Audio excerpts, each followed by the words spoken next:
Hello everyone, আজকে ছিল রবীন্দ্র জয়ন্তী। তার উপলক্ষে একটা ফাংশান রেখেছে, সেটাই অ্যাটেন্ড করতে এসেছি। আর প্রথমেই হচ্ছে রবীন্দ্রনাথকে মালা পরিয়ে দিয়েছে, তারপরে উদ্বোধনী সঙ্গীত হবে, তারপর অনেকগুলো হচ্ছে প্রোগ্রাম হবে। তোমরা দেখতে থাকো, শর্টভাবে আমি তোমাদেরকে দেখিয়ে দিচ্ছি।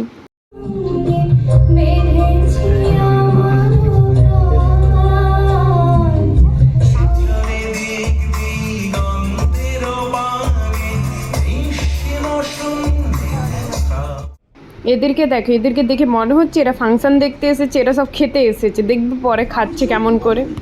কি হলো? উদাস মনে হাঁটছি, হঠাৎ একটা বাড়ি থেকে এই যে আমাদের ছাল ছাড়ানো কুকুর, লাস্ট আসা পাবলিক। আর এদেরকে দেখে, এরা দুজনে মিলে শুধু সেলফি তুলছে, আমাকে তো বাদই দিয়ে দিয়েছে। আর ওখানে পেছনে বসেছে আর বারবার সেলফি তুলছে দুজনে মিলে। আর এখানে দেখো অনুষ্ঠান চলছে, আর এ দেখো ফোন নিয়ে ব্যস্ত, কারণ লাস্টে এসেছে শুধুমাত্র খাওয়ার জন্য। আর আমাদেরকে স্ন্যাক্স খেতে দিয়েছিল, ভিডিও করতে ভুলে গিয়েছে, তাই জন্য ছবি দিয়েছি। ওখান থেকে বেরিয়ে চলে এসেছি, প্রোগ্রাম শেষ হয়ে গিয়েছে। আর এখানে মন্দিরে এসেছি, মন্দিরেও দেখলাম খাওয়ার দিচ্ছে, মানে প্রসাদ দিচ্ছে। এখানে সবাই প্রসাদ নিয়ে নিয়েছে, তারপর রিভিউ নিলাম কার কেমন লেগেছে। সুবর্ণা, সৌম,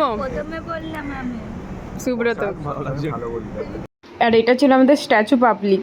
মন্দির থেকে বেরিয়ে গিয়েছে, এখন বাড়ি যাব। সবাইকে টাটা, ভালো লাগলে লাইক করে দিও।